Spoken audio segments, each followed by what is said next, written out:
Hey there, Heather Holders, Jeff Cutter Diamond. Welcome you to yet another Cutter Top 10. And today we're looking at the top 10 tennis chokes of all time. Tennis is not always a thing that you really can choke because, you have great tennis action and all that. You have to finish the job, finish the story, as they say. Anyway, these 10 upsets happened because you just couldn't finish it off. Anyway, first off, is number 10, the 2001 Wimbledon men's final between Patrick Rafter and Goran Ivanisevic. The 2001 final was strange in itself, a rarity. It had to finish on a Monday because of all the rainouts, and before center court was covered in a retractable roof. They had to play through the rain and all that. So 2001 was just brutal. However, they made the Monday Fan Monday and kind of broke some center court protocols. They allowed fans to come to the stadium, of course, in their Croatian and Australian garb, and basically to cheer, make as much noise as possible, like normal tournaments. Wimbledon is known for its stoic rules and all that, but yeah, the Aussie fans for Rafter, the Croatian fans for Ivanisevic.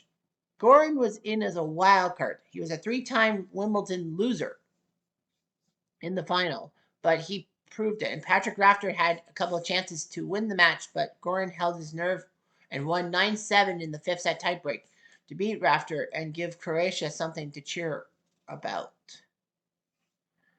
Number 9 is Arantxa Sanchez Vicario's chance to win the 95 Wimbledon women's final against Steffi Graf. This wouldn't be the this will not be the last time you'll hear Steffi Graf at a Wimbledon final in a collapse, but in the fact that Sanchez Vicario from Spain had a chance to beat the German. She was up 5-4 in the third and deciding set. The women played best of 3 sets, men played best of 5. But anyway, Sanchez Vicario looked pretty good. And all that. But yeah, she had a chance. At 5-4, all she had to do was serve for the match. Unfortunately, Steffi Graf broke her serve, and then Graf would win the third set 7-6. 8-6, I think, right? But anyway, yeah, Sanchez Vicario had a chance to win Wimbledon, but failed. Number 8 is the 1998 French Open quarterfinal between the number 1 seed Marcelo Rios against Albert Costa. Marcelo Rios was big for Brazil, and Brazil had a number 1 champion before Courtin. Albert Costa was a everyday Spaniard, but they both liked clay. Brazil and Spain play a lot of things on clay court. And the French Open quarterfinal was there. Rios was up by 2 sets and a break, meaning that he had broken Costa's serve. All Rios had to do was keep his nerve and he would move on to the semifinals. Not so fast. Rios with a gigantic choke job and lost in the fifth set. Number 7 is Mary Pierce's choke at the 95 French Open quarterfinal against Monica Seles. I think that was that 95? I guess so. But anyway, yeah. Mary Pierce had a chance to win the French Open quarterfinal on her own turf. Although she was Montreal born, she had French citizenship and decided to compete as a member of France. Benedict Arnold, as I call her, or Arnold Nast. But nevertheless, Mary Pierce was up 6-4, 5-2 on Seles, served for the match, and had a chance to get to the semifinals. But somehow, in some way, Monica Seles came out of nowhere. She was down to it was 4 match points for Pierce, meaning that all Pierce needed to do was win the point and she would have moved on. But she failed. And Seles did it. And then the third set crushed Pierce. It was a shocker, for sure, especially for the French woman. Number 6 is Magnus Norman having a chance to beat Andre Agassi at the U.S. Open quarterfinal in '96. Agassi was doing well in front of his home country. Magnus Norman, the Swede, was trying to do everything. He led by 2 sets and a break. All he needed to do was keep his calm. He would be in the semifinals, probably against Pete Sampras. But somehow, in some freaking way, Agassi came back from a 2-0 deficit to win in 5, capitalizing on Norman's nerves and basically doing it for his home country, although he never got to the final. Number 5 is Jen Capriati at the 2003 Aussie semifinal against Serena. Bet you didn't think I was going to talk about Australia, but I am. Jen Capriati looked like she would take down the powerhouse Serena Williams in the semifinals, get to the final. However, Capriati couldn't close the deal. She had 4 chances to beat Serena on her serve, and she failed miserably. Serena won the match, won the 1994, yeah, right, won the 2003 Aussie semifinal, and I think she won the final, if memory serves me right. But yeah, Jen Capriati, who I think was the defending Aussie champion, just couldn't finish it off. Number 4 is Martina Navratilova versus Helena Sukova in the semifinals in Australia in 1984. Now, the Australian Open in the 80s, well, before 1984, was strange because it would be held in December. So the French Open would be the first major in June, then Wimbledon in July, then the US Open in September, and then the Aussie Open in November, which was kind of weird, or November/December. However, they changed the schedule and made the Aussie Open the first one in January. Well, they had to capitalize because, Australian summers are winters. So anyhow, Navratilova was on fire. She had a 74-match winning streak from the start, and it was amazing. All the tournaments she's won, and then she had to face Sukova, Czechia.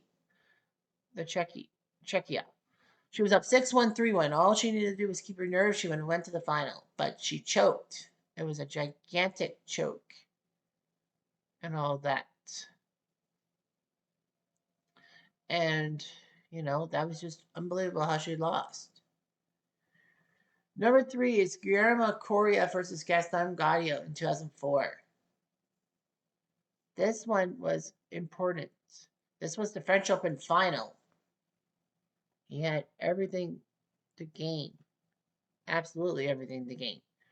Well, it was two Argentines going toe-to-toe for the French Open title. They both were clay court experts. Coria led by 2 sets and served for the match twice. He just needed to keep his nerve, but then he faltered, and Gaston Gaudio proved it by winning sets 3, 4, and 5 to mount the comeback, win the French Open final, and it was just one of the best finals around. Coria couldn't believe it. He lost to his fellow countryman. At least Argentina got a title. Number 2 is Jana Novotná, Steffi Graf from the Wimbledon final in 1993. It was one of the most irreplaceable finals in Wimbledon history. Steffi Graf, the number 1 player in the world, mostly due to that deranged fan Gunther Parsh entering Celis in late April of 93.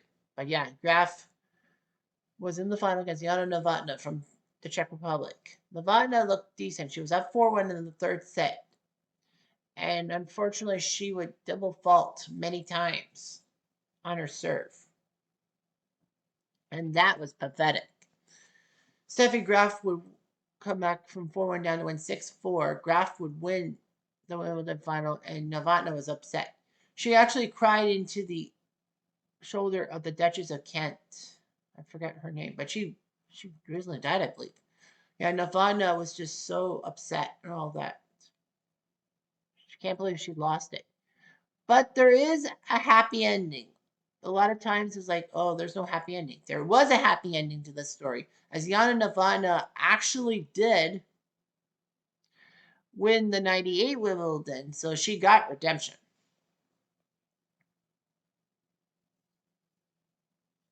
And number 1 is definitely John McEnroe at the 1984 French Open final against Ivan Lendl. McEnroe was on a long winning streak too from the start of the season. That was kind of like Navratilova too. But yeah, McEnroe was dominating men's tennis the way Navratilova was on the women's side. He was going to the French Open final against Ivan Lendl. He had won a few French Opens, I think, right? No, I don't remember, but I know Bjorn Borg always dominated before he retired swiftly in 1983.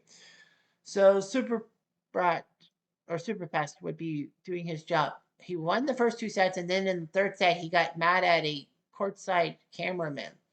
And somehow, in some way, his outburst actually made a burst for Ivan Lendl to do well, and he won the match. A lot of people were, kind of upset about the fact that, what the heck was going on with McEnroe. He just blew it, and he did. And in the final, too, like, he let his temper get to him. And that's just not right. That isn't right by any stretch. Anyway, I'm Jeff Diamond. Adieu.